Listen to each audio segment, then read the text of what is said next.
Bonjour à tous. Écoutez, il est 9 heures pile. Je vous propose de démarrer. Donc, au programme de ce rendez-vous pacte, les pratiques managériales en faveur de l'égalité des chances.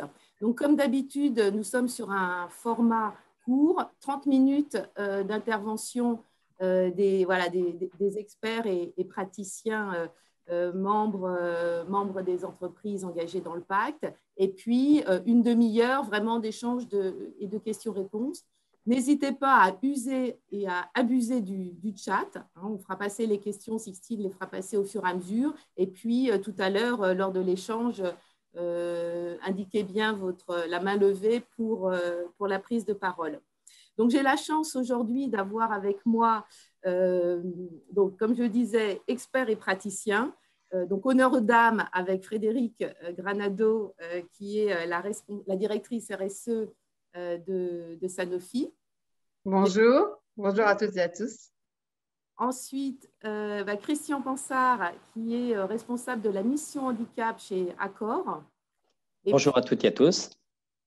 Et Guy Tisserand, qui est cofondateur du cabinet de conseil TH Conseil sur les sujets d'inclusion et de management de la singularité. Donc, ce que je propose peut-être, Guy, c'est que tu démarres par clarifier un peu ces notions d'égalité des chances. On en parle beaucoup, mais concrètement, de quoi on parle et pourquoi c'est important dans l'entreprise. Très bien, merci. Merci Laurence. Bonjour à tous et à toutes. Donc, l'idée, c'est effectivement de poser un peu le cadre principal des concepts ou des idées qui prévalent dans cette thématique.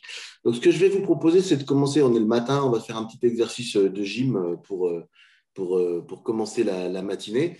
Alors, je vais vous demander de faire un petit jeu, si vous l'acceptez, bien sûr. C'est bien, c'est pas une contrainte. Et uniquement, évidemment, si vous le pouvez également, de faire ce petit jeu kinesthésique. Je vais vous demander de vous mettre tous et toutes, s'il vous plaît, debout, si vous voulez bien.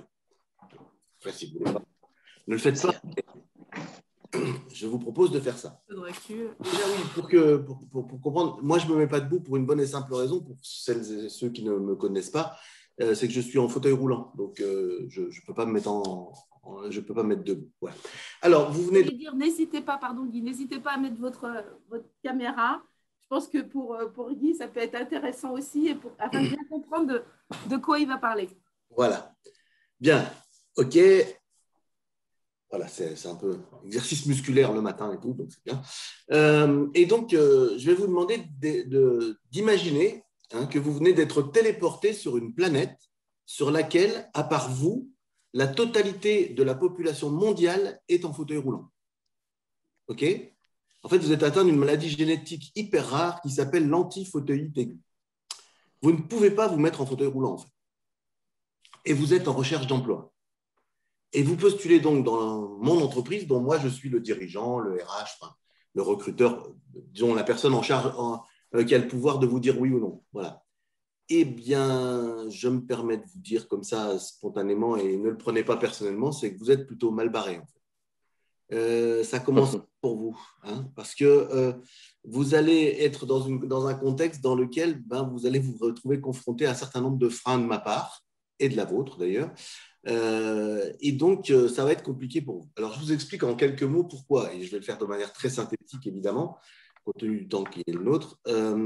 En fait, la première chose qui va se produire, c'est que… on peut s'asseoir. Encore. C'est difficile d'être en situation de handicap. Oui, pour celles et ceux qui le veulent, vous pouvez vous asseoir quand vous voulez, en fait. Voilà, c'est juste histoire de vous mettre en contexte. Mais après, après, sinon, au bout de quelques instants, je vous proposerai de le faire spontanément, mais sinon, si vous voulez le faire, faites-le. Voilà. Donc là, vous êtes sur ma planète. Imaginez que vous êtes dans cette situation et que vous postulez. Donc, ce qui va se passer, c'est que vous êtes confronté à deux problèmes majeurs. Le premier, c'est que vous allez vous retrouver confronté à mon regard, en fait. C'est-à-dire que je suis obligé de vous le dire, encore une fois, ça n'a rien de personnel, mais je vous trouve plutôt bizarre. Vous êtes un peu mal foutu, vous n'êtes pas tout à fait normal, entre guillemets. Ça me fait un peu peur, tout ça. Et puis en plus, pas de chance pour vous. En fait, j'ai déjà eu une première expérience ou quelques premières expériences avec des gens qui étaient comme vous et ça s'est pas bien passé du tout.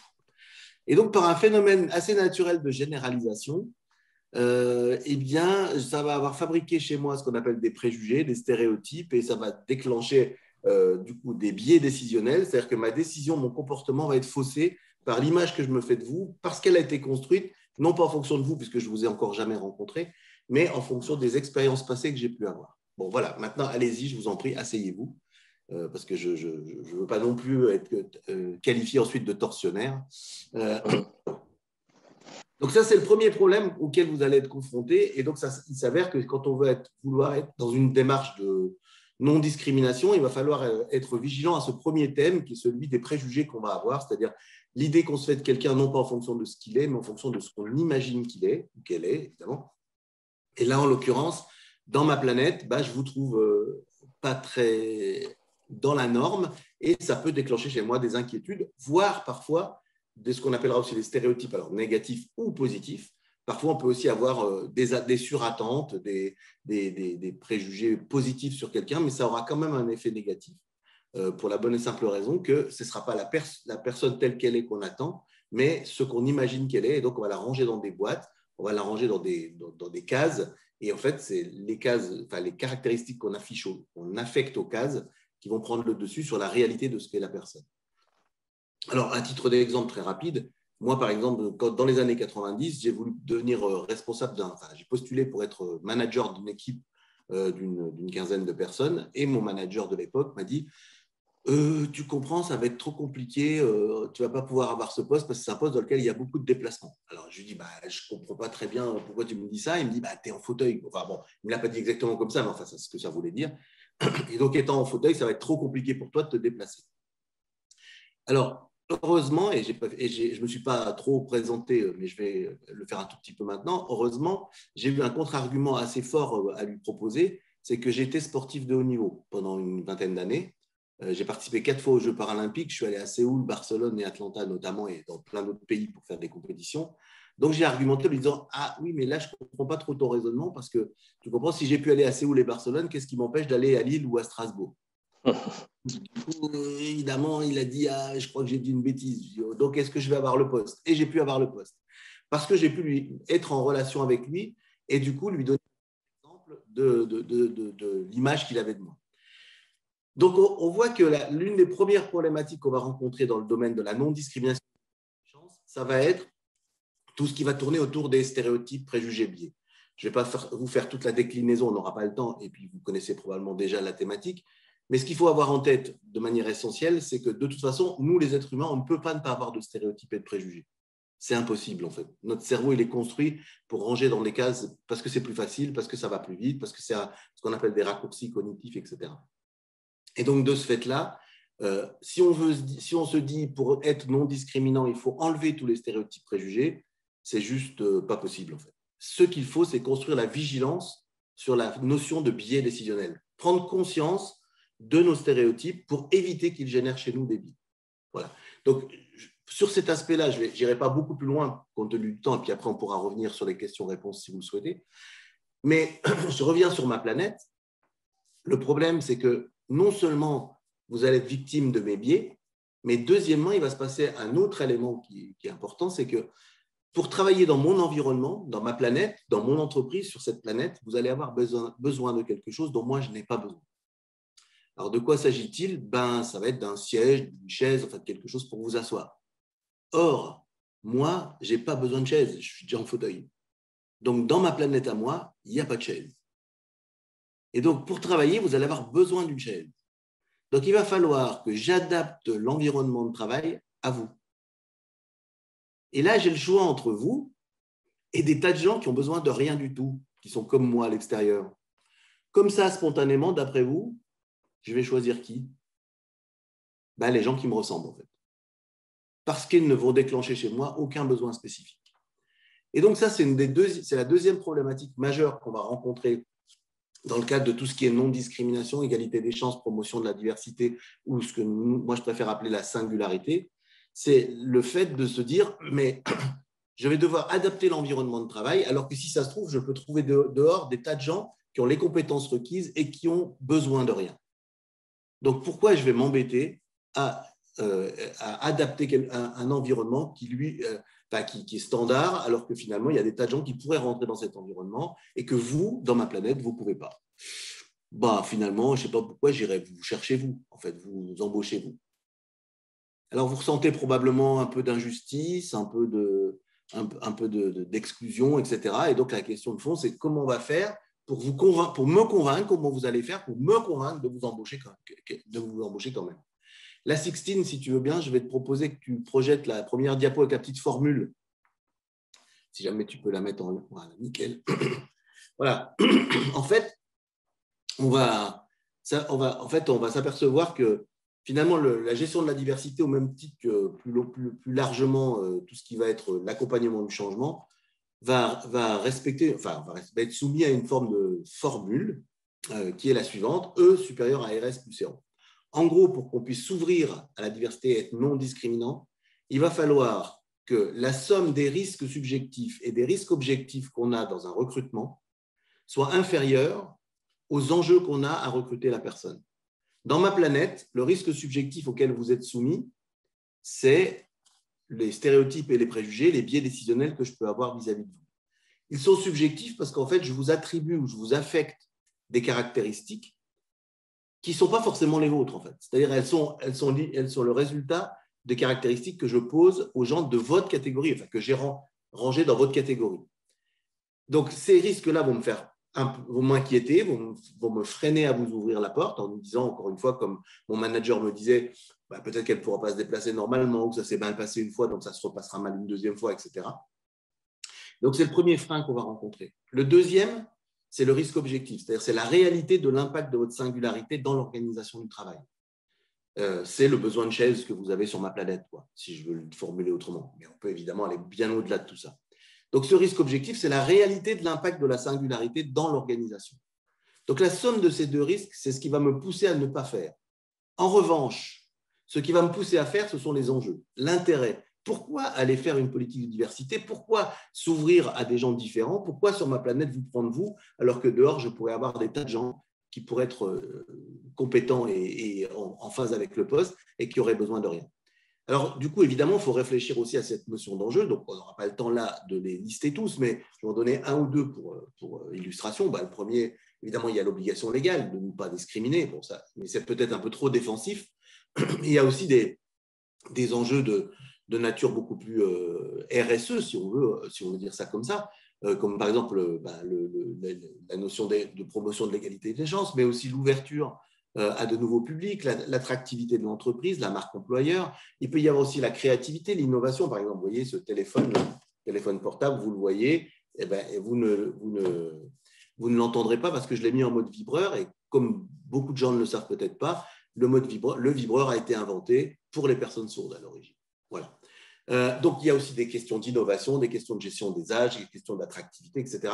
Et je ne vais pas aller beaucoup plus loin par rapport à ça parce que je veux rester dans mon timing. Et je vais conclure donc, juste en vous montrant deux petits schémas supplémentaires ou deux petites images pour illustrer ces notions, parce que du coup, cette capacité à sortir de la standardisation et à prendre en compte les besoins effectifs des gens par le traitement des risques objectifs, ça nous conduit à regarder ce petit schéma. Vous voyez, pour une sélection juste, tous doivent passer le même examen SVP grimper dans l'arbre.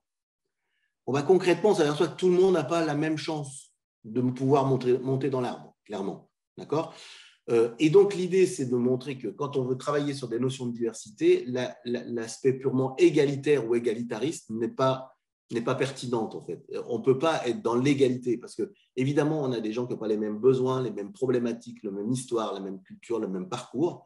Et si on n'est pas amené à pouvoir compenser, le terme essentiel qui porte tout ça, c'est la notion de compensation. Si on n'est pas en capacité de compenser et de prendre en compte la singularité des gens, on est de facto exclusif, on est de facto en faculté. On le voit ici dans ce deuxième schéma. Vous voyez, à gauche, on est dans une réponse égalitaire.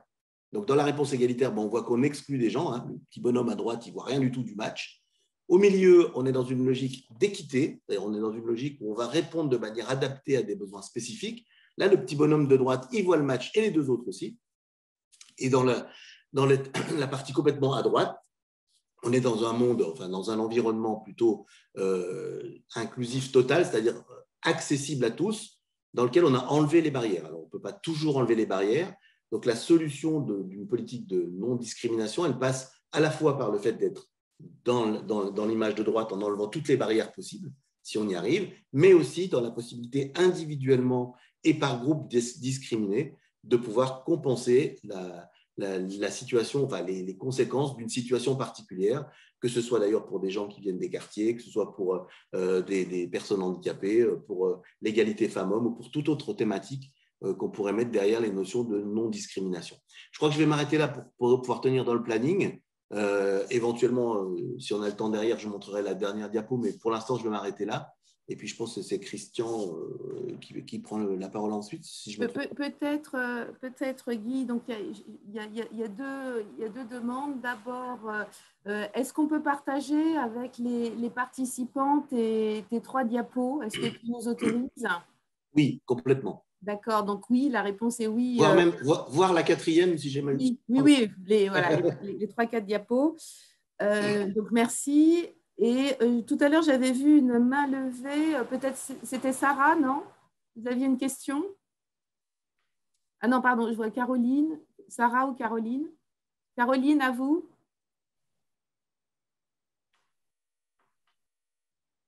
J'entends pas. Non, votre micro est coupé. Je vois la main levée, mais…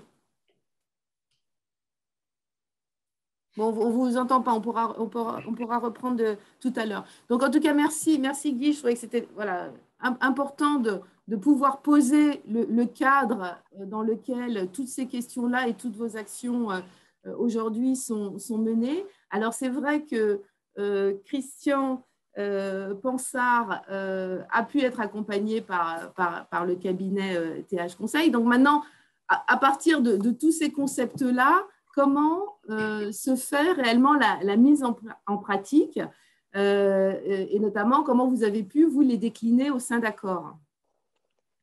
Alors, donc, bonjour à toutes et à tous. Donc, déjà, je me présente, donc Christian Pansard. Pour ma part, ça fait 26 ans que je travaille donc, au sein du groupe Accor dans les domaines des ressources humaines et ça fait 1 an que j'ai pris la responsabilité de la mission handicap. Alors, pourquoi déjà prendre cette responsabilité, franchir le pas de passer à la mission handicap du groupe Accor? Donc, dans mes fonctions de ressources humaines, j'ai toujours agi pour ce sujet. Je sollicitais à l'époque la mission handicap du groupe Accor qui existait déjà au début de mes fonctions pour déjà sensibiliser les recruteurs, les managers au handicap et pouvoir aménager certains postes de travail. J'intervenais beaucoup aussi au sein donc, de la direction diversité et inclusion pour intervenir auprès des jeunes en situation de handicap ou d'autres jeunes, donc des quartiers prioritaires par exemple de la ville, pour présenter le groupe Accor, pour présenter les métiers.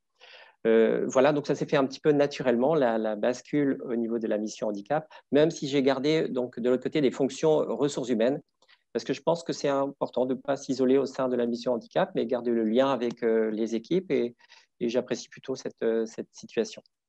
Voilà, donc dans mes premiers rôles au sein de la mission handicap, déjà j'ai pris mes fonctions avec beaucoup d'humilité, parce que même si j'ai beaucoup agi sur le domaine, voilà, c'est un domaine très riche, il y a beaucoup de choses à apprendre. Il y avait la réforme sur le handicap, il y avait différentes notions, différents interlocuteurs, etc. Et donc, l'important, c'est déjà de se former soi-même, commencer par se former soi-même et pour apprendre à parler du handicap, pour apprendre ces notions que vient de décrire Guy Tristran. Et je me suis justement associé à des experts, justement, pour me former et ensuite pouvoir sensibiliser et former également donc, les équipes pour mettre les premières actions en place. Alors, je ne sais plus du coup quelle était la question. En termes d'action, peut-être. Déjà. D'accord, du coup, je pense oui. Les actions concrètes, et notamment, je sais que vous faites des choses assez originales concernant la partie sensibilisation et communication. Et puis, comment ces actions-là, finalement, impactent également l'ensemble des collaborateurs, si vous pouvez nous donner quelques exemples. Déjà, juste un petit exemple donc j'ai participé à des salons de recrutement. Donc, c'est vrai que l'expérience ressources humaines, c'est important donc, de pouvoir donc avoir ces notions donc, de recrutement. Mais j'ai été vite rappelé alors par rapport justement aux enjeux que peuvent avoir les personnes en termes de recrutement. C'est-à-dire que je participais à un salon de recrutement et un jeune m'interpelle à un moment et puis il me dit « Monsieur, vous n'êtes pas professionnel. » Ah, bon, mais merci, vous êtes un peu dur, mais je demandais un petit peu des explications. Et moi, j'avais l'habitude de recruter au siège dans le domaine du digital, du marketing, des ventes ou dans d'autres métiers de l'hôtellerie. Et j'avais des pratiques de recrutement déjà différentes. Voilà. Et la personne me dit, moi, j'ai préparé ma motivation, j'ai préparé mes qualités, mes défauts, j'ai préparé un petit peu des… Et vous ne m'avez posé aucune de ces questions. Voilà. Alors, ce que ça m'a fait comprendre déjà, c'est que ces personnes ont un enjeu énorme. Ils attendaient beaucoup de cet entretien de recrutement et ça fait se placer avec beaucoup d'humilité dans la situation.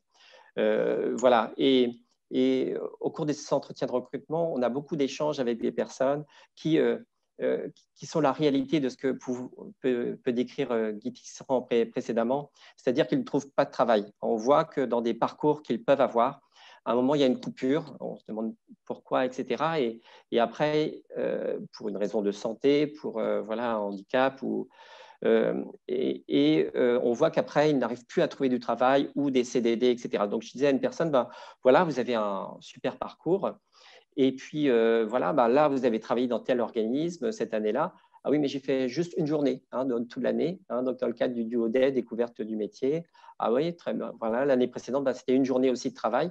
Et pourtant, la personne avait une bonne formation, avait aussi une expérience. Et je me suis aperçu déjà, même si je dérive un petit peu sur la question réelle posée, mais je vois que vous êtes accompagné par un service d'accompagnement. Est-ce que je peux me permettre d'appeler cette personne qui vous accompagne? Elle me dit, oui, ils sont faits pour ça. Donc, c'est là que j'ai découvert aussi le dispositif d'accompagnement, de service d'accompagnement des personnes en situation de handicap et qui aide beaucoup dans certaines situations aussi pour comprendre le parcours de la personne, pour comprendre justement les compensations qu'on doit mettre en place pour accueillir la personne au sein de notre entreprise.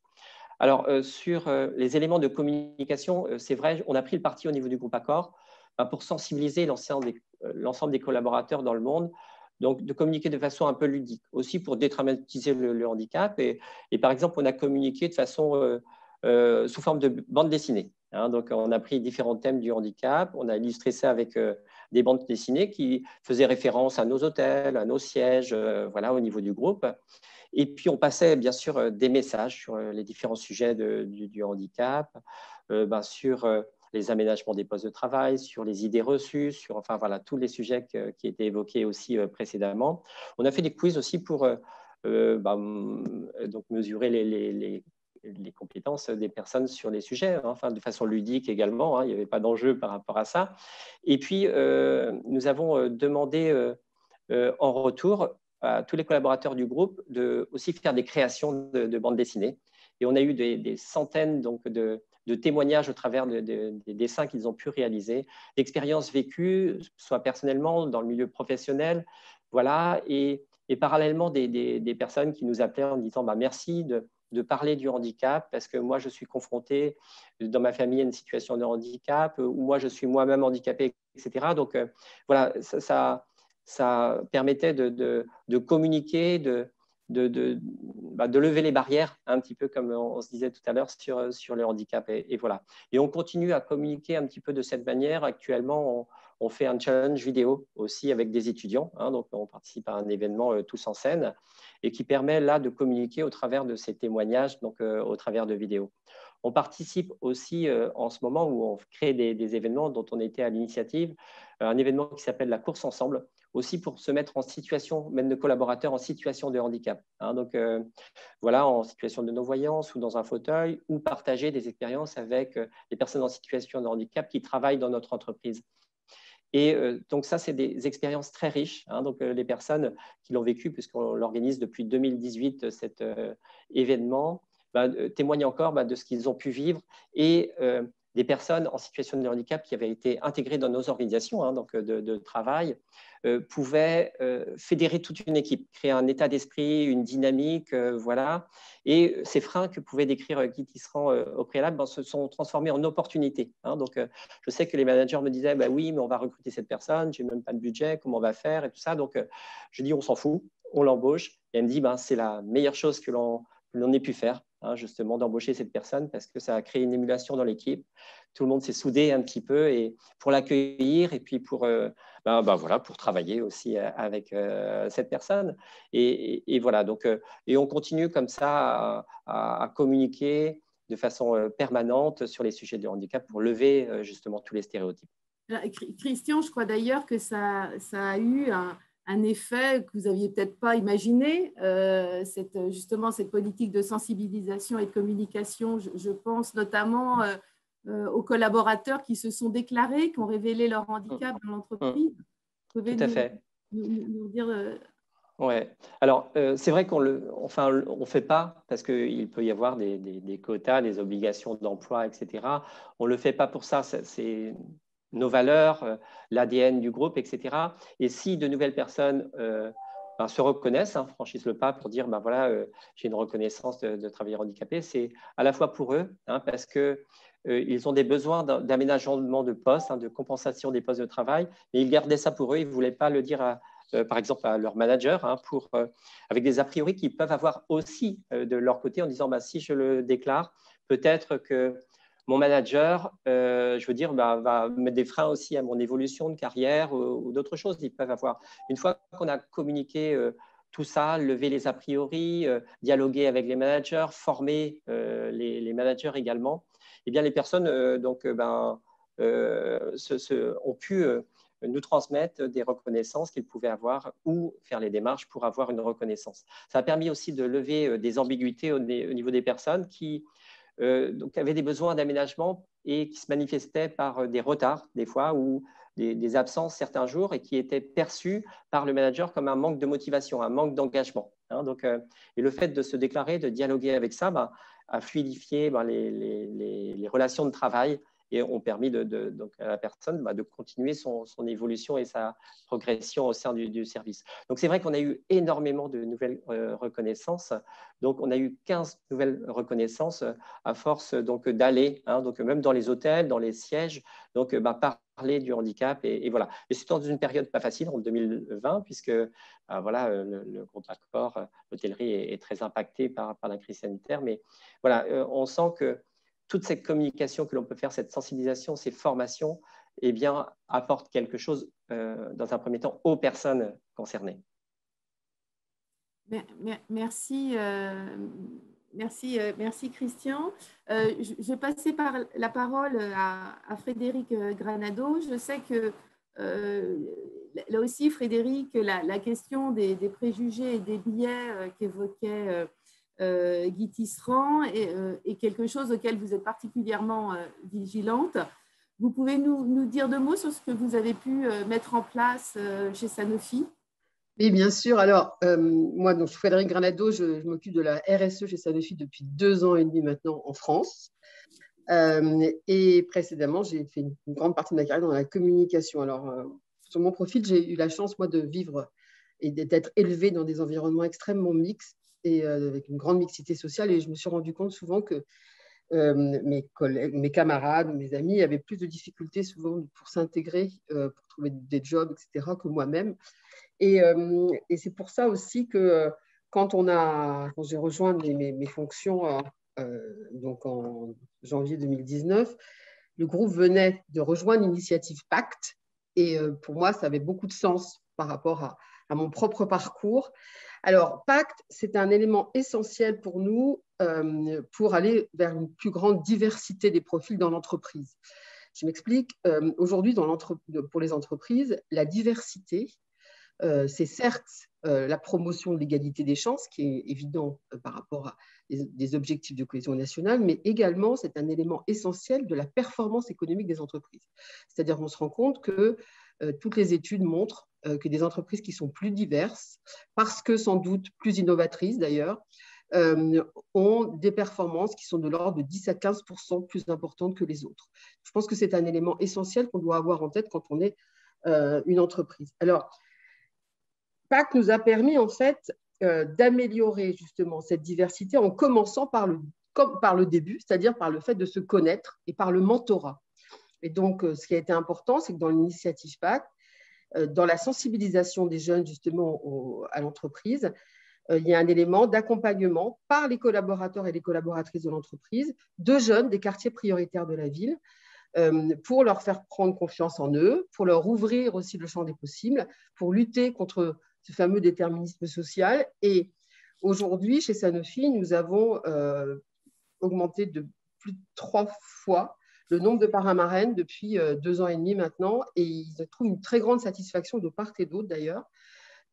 Et nos collaborateurs nous disent, on rencontre des jeunes qu'on n'aurait jamais rencontrés dans d'autres occasions. Donc, on travaille avec 5 associations pour ça. Donc, le premier élément, je veux dire, de cette diversité, pour moi, c'est le mentorat. Le deuxième élément, ensuite, après le mentorat, donc on les accompagne, ces jeunes, à partir de la 4e, 3e, eh bien, c'est l'alternance. Donc, et l'alternance, aujourd'hui, dans un groupe comme le nôtre, nous recrutons à peu près 1600 alternants par an. Et notre objectif, est parmi ces 1600 alternants, est d'avoir à peu près 10% de jeunes issus des quartiers prioritaires de la ville. Aujourd'hui, nous sommes aux alentours de 6% et on se rend compte depuis 2-3 ans qu'on stagne. Alors, ce que nous avons fait pour atteindre ces 10%, et parce que ça nous paraît essentiel, nous avons d'abord accompagné une association qui s'appelle Mosaïque RH.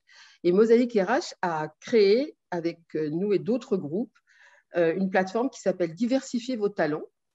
Donc, et ça leur permet de sourcer des jeunes issus des quartiers prioritaires de la ville. Par exemple, en ce qui concerne Sanofi, aujourd'hui, toutes les offres d'emploi, quelles qu'elles soient, qui sont postées sur le site sanofi.com sont automatiquement visibles sur le site Diversifier vos talents et les jeunes peuvent postuler.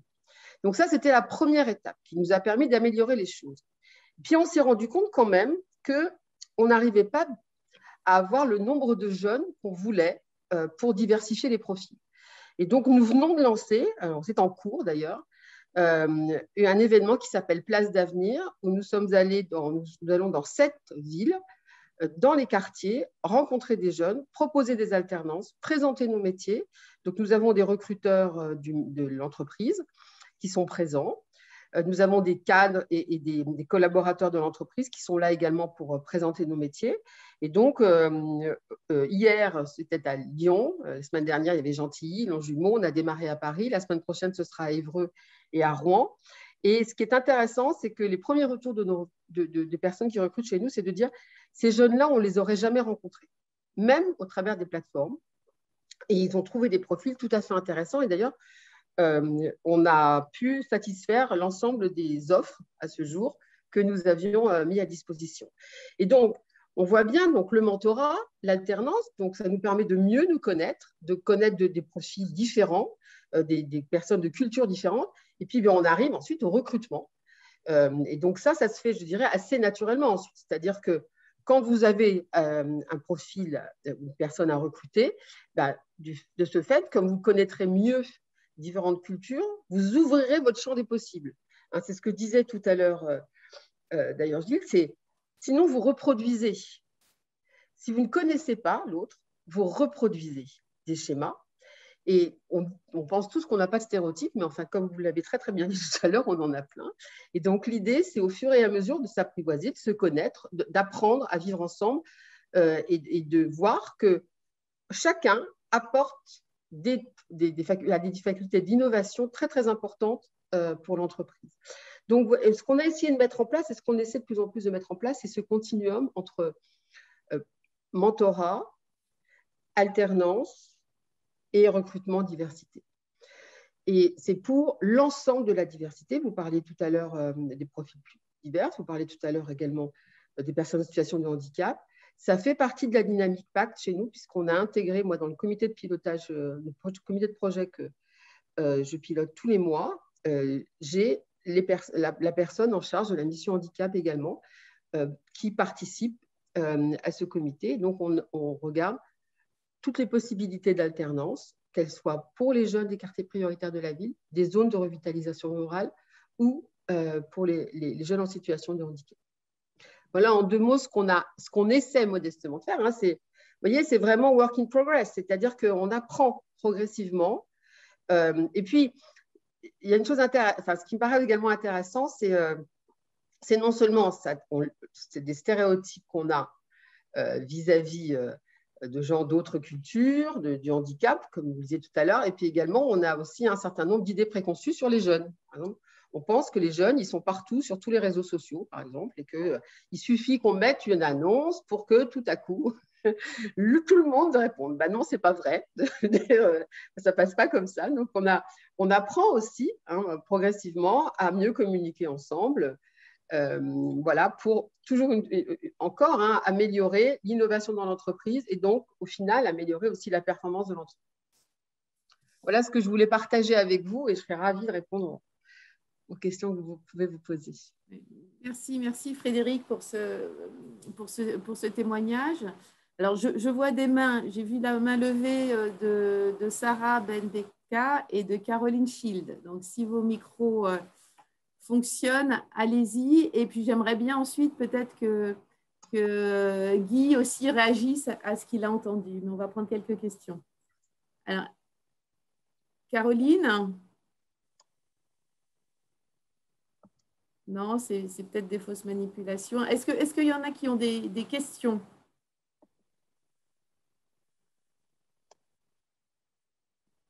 Alors, en attendant, Guy, est-ce que tu peux un petit peu réagir à ces expériences et ces actions un peu concrètes?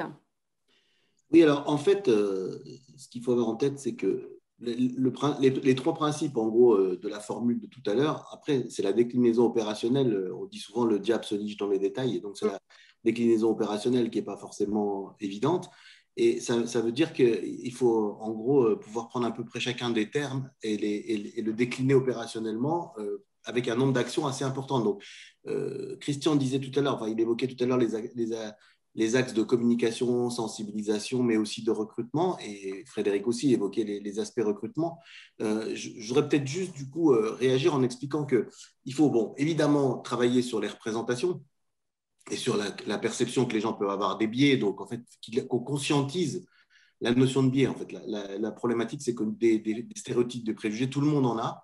Moi, par exemple, je travaille tous les jours sur le sujet et je suis toujours farci de stéréotypes parce que le cerveau humain fonctionne comme ça, mais je pense que là où j'ai progressé depuis quelques années, c'est sur la conscientisation du fait que j'ai des biais. En fait. Et à partir du moment où on a conscience qu'on a des biais, on peut agir pour essayer d'en réduire les impacts. Donc ça, c'est la première chose à faire, c'est que les plans de communication, formation, sensibilisation, ils doivent non seulement, évidemment, construire un peu la culture et la connaissance de la réalité des situations, mais d'abord et avant tout, construire la vigilance et la connaissance, la compréhension de chacun du phénomène de biais. Donc ça, c'est comme un élément qui est absolument fondamental. Et là, pour ça, il faut travailler avec il y a plusieurs outils possibles. Il y a la formation, il y a la sensibilisation, il y a la communication, l'information, etc. Il y a beaucoup de choses. Mais il y a un deuxième élément qui me semble aussi essentiel, et qui est évoqué aussi bien par Frédéric que par Christian dans leur témoignage, je pense, c'est la question, et peut-être là, du coup, on peut montrer la 4e diapo, si tu peux, Sixtine, parce que du coup, je voudrais peut-être exposer la différence qui peut exister, parce qu'il y a beaucoup de... Sur ces sujets-là, en fait, quand on veut se débarrasser de son chien, on l'accuse souvent de la rage, et du coup, on fait souvent un amalgame et une analogie entre le traitement singulier, c'est-à-dire la prise en compte de la singularité de la personne, et la discrimination positive. Il y a souvent beaucoup de confusion là-dedans, et du coup, on a du mal à comprendre parfois la différence qu'il peut y avoir entre action positive et discrimination positive. Vous voyez, donc ces notions-là, elles sont importantes à comprendre, parce que si je prends je prends juste l'exemple du handicap, mais on pourrait remplacer par n'importe quelle thématique de la singularité. En fait, la posture qu'on a, elle va se positionner entre deux extrêmes qui sont les discriminations négatives et positives. Ce qu'il faut avoir en tête, c'est que la discrimination négative et la discrimination positive, c'est exactement la même chose.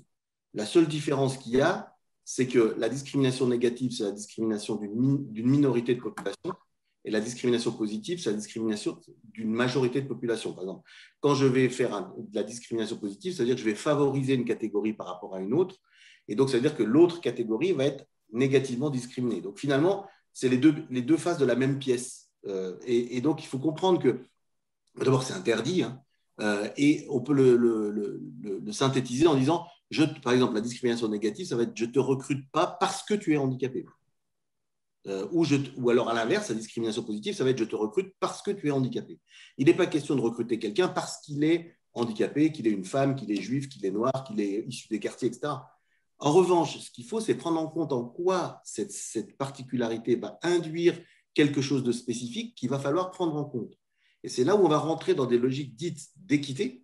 Ça, c'est la notion de compensation qui est posée dans la loi de 2005 dans le domaine du handicap, mais qui s'extrapole bien au-delà parce que, par exemple, mettre en place des dispositifs comme, par exemple, Sciences Po l'a fait à un moment donné pour permettre à des personnes issues des quartiers d'entrer à Sciences Po parce que la représentativité qui existait était très faible. Donc, c'était l'idée de compenser finalement un désavantage social par une mesure spécifique qui était l'ouverture de nouveaux critères en termes de recrutement, pas en favorisant les gens et en faisant en sorte qu'ils soient moins compétents, mais en compensant les désavantages qu'ils avaient subis dans leur parcours et dans leur histoire pour les amener à avoir une égalité des chances avec les autres. Donc, la notion d'équité va construire le concept d'égalité des chances. Et la deuxième notion qui est importante à comprendre et qui est souvent assez mal appréhendée dans les entreprises, c'est la notion d'action positive, qui est ce qu'on appelle une action collective destinée à compenser un désavantage social d'une catégorie de population. La loi de 2005, par exemple, sur le handicap, sur l'obligation d'emploi des personnes handicapées, est une loi d'action positive. Pourquoi ? Parce qu'en fait, c'est bien une action collective à destination de toutes les personnes handicapées, destinée à compenser un désavantage social.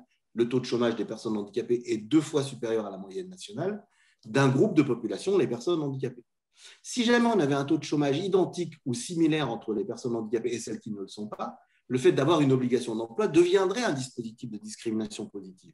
Mais là, en l'occurrence, on n'est pas dans cette situation, donc on est bien dans une logique de compenser un désavantage social. Et les exemples que donne Frédéric, par exemple, en disant on va aller chercher des gens, on va faire des formes de recrutement spécialisées, on va aller communiquer spécifiquement auprès de certaines populations, c'est des actions complémentaires de ce qu'on fait en standard pour ouvrir le champ du possible sur des populations que sinon on ne toucherait pas.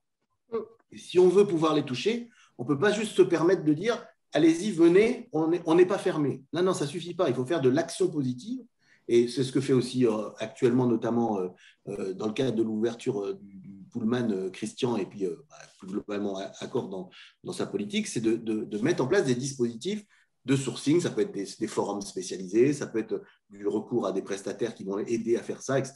Donc, le fait d'être dans de la dynamique d'action positive, ça va permettre de compenser le désavantage social de ce groupe de population. Donc, si on confond action positive et discrimination positive, ce qu'on a souvent tendance à faire, parce que par exemple, en langue anglaise, il n'y a qu'un seul terme pour parler de ça, c'est affirmative action, mais en fait, c'est bien 2 notions et 2 concepts différents. Donc, c'est important de bien comprendre ça, parce que c'est ce qui permet d'expliquer, par exemple, que quand on veut rééquilibrer un métier, par exemple, très, très masculin, supposons, en disant s'il y a compétence égale, je choisis plutôt une femme pour rééquilibrer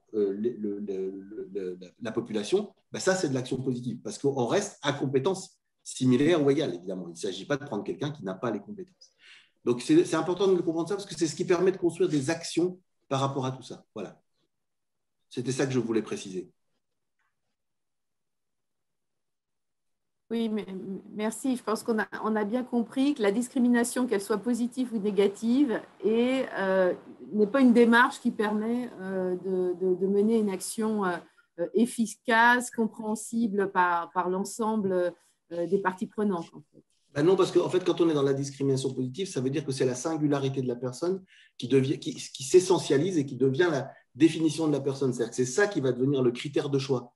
Or, ce qui est important pour que ça marche dans la durée, ce n'est pas le fait qu'on soit une femme, qu'on soit juif, qu'on soit noir, qu'on soit issu des quartiers ou qu'on soit handicapé.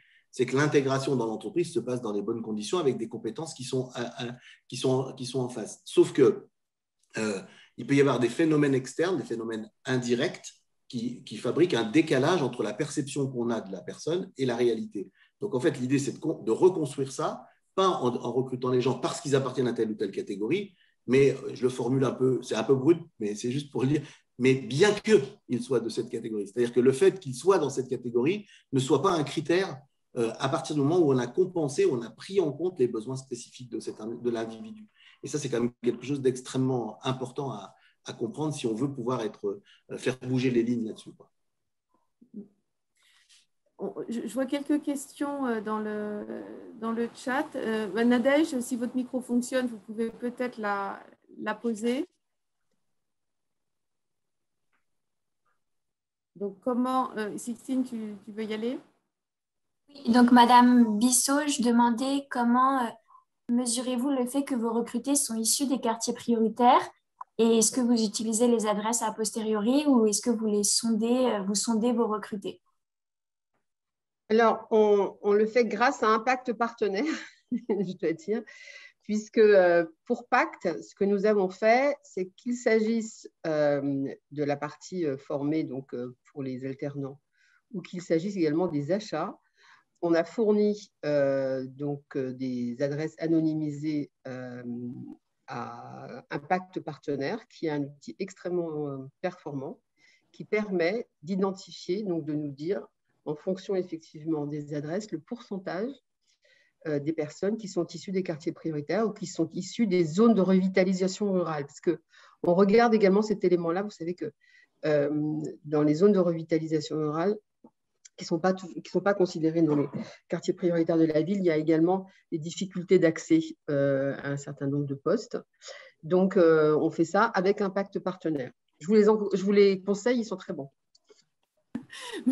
Merci Frédéric. Effectivement, hein, pour l'ensemble des entreprises qui adhèrent au pacte, on peut faire ce travail de mapping, de géolocalisation, que ce soit de vos fournisseurs ou de vos recrutements, de vos salariés qui sont dans les quartiers politiques de la ville, dans les zones de revitalisation rurale. Donc voilà, il suffit de nous envoyer de manière anonymisée pour les individus uniquement les adresses et puis pour les entreprises adresses et SIRET. Il suffit de revenir vers moi sur ce sujet-là. J'aurais bien aimé peut-être… Pardon, si je puis me permettre, je vous conseille également sur le sujet de la diversification des talents, si vous ne l'avez pas fait déjà, d'aller regarder la plateforme Diversifier vos talents qui a été lancée donc, par Mosaïque, qui est, je veux dire, extrêmement bien faite. Il y a des profils de jeunes, il y a aussi, ils se présentent avec leurs soft skills, enfin, etc. Et donc, je trouve que dans l'environnement des plateformes, en tout cas de recrutement, c'est certainement une de celles qui est à aujourd'hui le plus abouti. Donc, si ça vous intéresse, vous pouvez y accéder. On pourra mettre on pourra renvoyer le lien éventuellement, mais c'est diversifiervostalents.com. Voilà, je me permettais juste cette petite parenthèse. Pardon, Laurence. Oui, merci beaucoup. D'ailleurs, peut-être que Christian Pansard, de la mission Handicap d'accord, a aussi quelques conseils ou voilà, quelques recommandations, parce que là, vous en parlez de manière où ça a l'air facile de mettre tout ça en place. Alors, je vais préciser, non, ce n'est pas facile. Je pense qu'il faut se battre tous les jours parce que ce que disait Guy tout à l'heure, c'est la réalité dans la pratique au quotidien. C'est-à-dire ces stéréotypes, par exemple, si je reprends les stéréotypes, je discutais avec une directrice d'hôtel qui me disait moi, je ne peux pas recruter de personnes en situation de handicap parce que je n'ai pas d'ascenseur. Voilà, donc elle se représentait, la personne en situation de handicap. Ou une autre personne, notamment qui parlait donc de l'ouverture d'un hôtel avec de nombreux recrutements qu'on a actuellement. Et puis, la première représentation que la personne, oui, mais nous, on a des métiers stressants, on ne peut pas recruter des personnes en situation de handicap. Donc, il faut lever tout ça. Et je pense qu'il ne faut pas culpabiliser non plus les recruteurs par rapport à ça. Il faut établir un climat de confiance avec les recruteurs pour dire qu'on participe avec eux aux enjeux qu'ils peuvent avoir. Et je pense que par rapport à cette égalité des chances, au départ, nous avons été sourcés de nombreuses candidatures qui ont été intégrées après la présélection au processus normal de recrutement. Donc, voilà, on avait des journées de recrutement et puis les personnes en situation de handicap, même si on pouvait accompagner le manager en faisant le lien donc, entre la personne et le recruteur.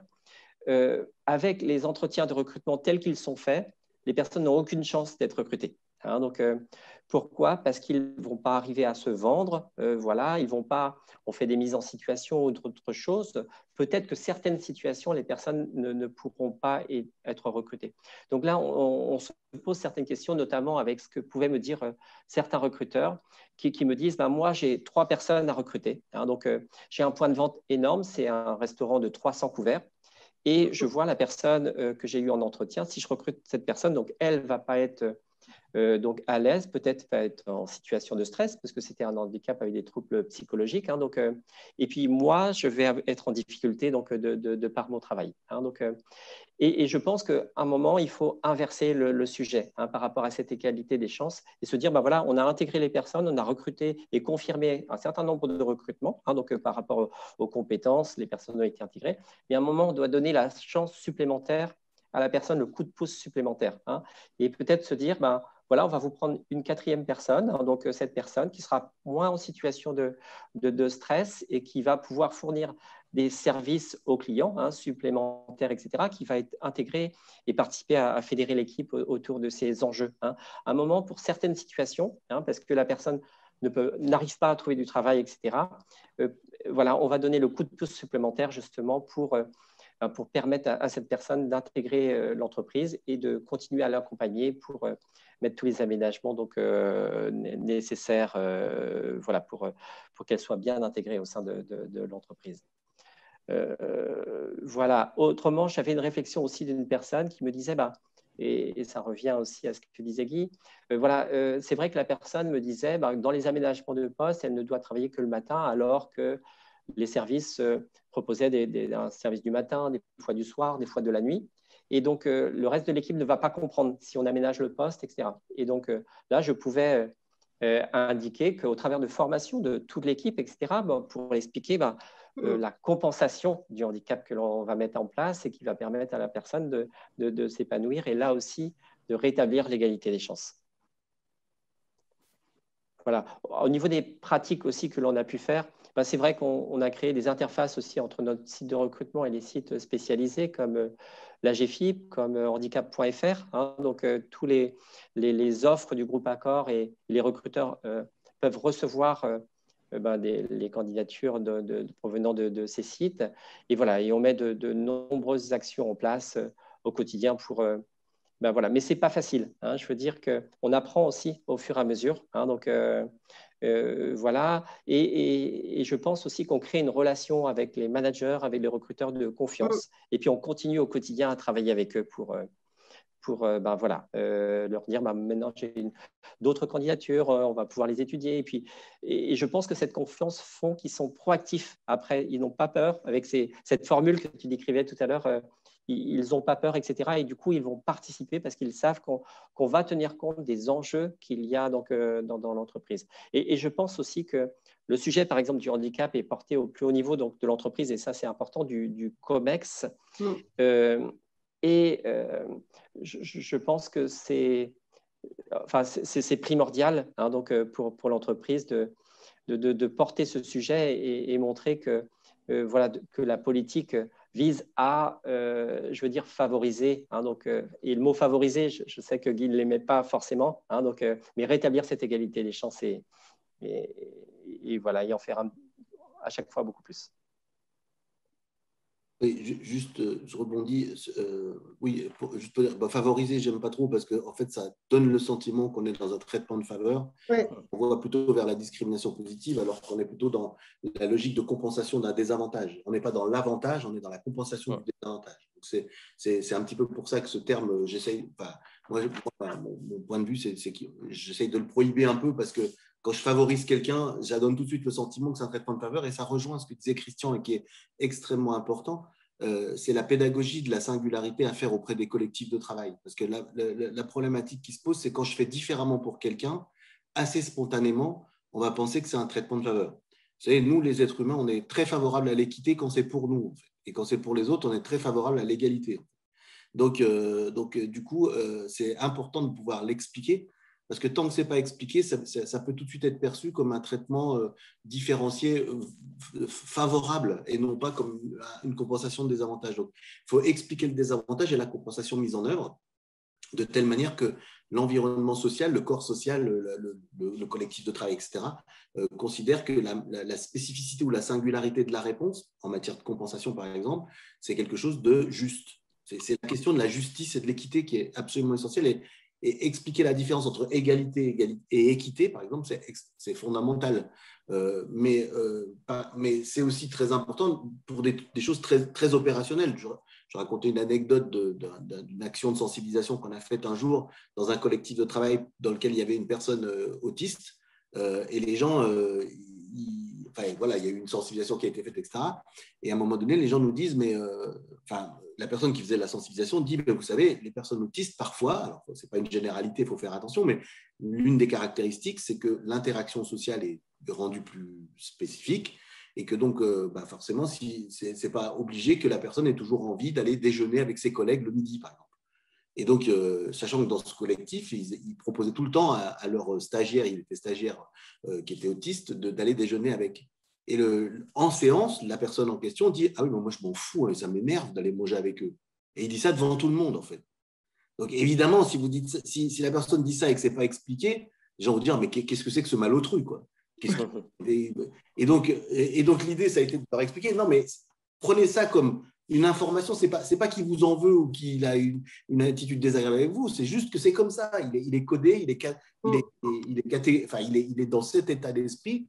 Et voilà. Peut-être, Guy, on a 2 minutes. Je trouve, afin de bien comprendre ce sens entre justement de justice, d'équité, je trouve que tu as l'exemple du taxi, du coup, je trouve, qui permet vraiment de bien comprendre de quoi on parle sur cette notion de justice, de façon à ce que l'ensemble des collaborateurs, finalement, sont quand même tous traités de la même façon.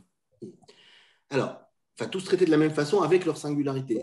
Oui, puis avec les compensations. Dans ce que tu dis, non, mais ce qui est très important dans ce que tu dis, Laurence, du coup, c'est que on a beaucoup de freins, par exemple, à la reconnaissance de handicap qui sont construits, et je vais venir à l'exemple du taxi après, mais qui sont construits autour du fait que les gens disent « mais moi, je veux être comme tout le monde ». Parce qu'en fait, nous tous, on a tous envie d'être intégrés dans un collectif, dans un environnement, et de ne pas être stigmatisés, mis à l'écart.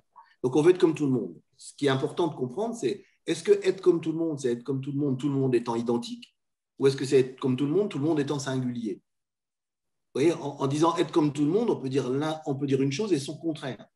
Donc, pour que les politiques de non-discrit, diversité fonctionnent, il faut être comme tout le monde étant singulier. Et que la singularité, ce soit quelque chose qui soit, non seulement pas revendiqué, mais parce qu'il ne faut pas être dans la revendication, mais reconnu. Voilà, regardé et reconnu et pris en compte. Et ça, c'est un élément qui est essentiel, parce que si vous dites aux gens, tu veux être comme tout le monde étant pareil, pourquoi est-ce que j'irais parler de ma singularité puisque je dois être comme tout le monde étant pareil? Alors que si c'est comme tout le monde étant singulier, je peux évoquer ma singularité. Donc, c'est important de voir qu'est-ce qu'on évoque derrière le terme de être comme tout le monde. Après, par rapport à l'exemple du taxi, oui. Supposons qu'on soit tous à Paris, on va du coup conclure par un autre petit jeu. Supposons qu'on soit tous à Paris, nous tous on est à Paris, et là, vous êtes à une file de taxi, vous êtes en train d'attendre à la file de taxi pour prendre un taxi. Et moi, j'arrive, je suis en fauteuil, moi j'arrive et je vous passe devant. Voilà, je vous grille tous à la file de taxi. La question, c'est est-ce que vous estimez que c'est juste ou pas juste? Est-ce que vous estimez que c'est de la compensation et que c'est équitable, ou est-ce que je profite un peu de ma situation et que c'est un traitement de faveur? Bon, là, vu le nombre qu'on est, on ne pourra pas répondre individuellement, mais la question est fondamentale. Alors, ça paraît tout simple, mais en fait, elle est fondamentale. Beaucoup de gens vont me dire, non, mais alors, il y en a qui vont me dire, oui, mais en gros, mon pauvre, tu es en fauteuil, tu peux bien nous passer devant. Donc ça, c'est de la compassion, c'est de la pitié, ça ne fonctionne pas. C'est l'émotion qui prend le dessus, ce n'est pas la raison.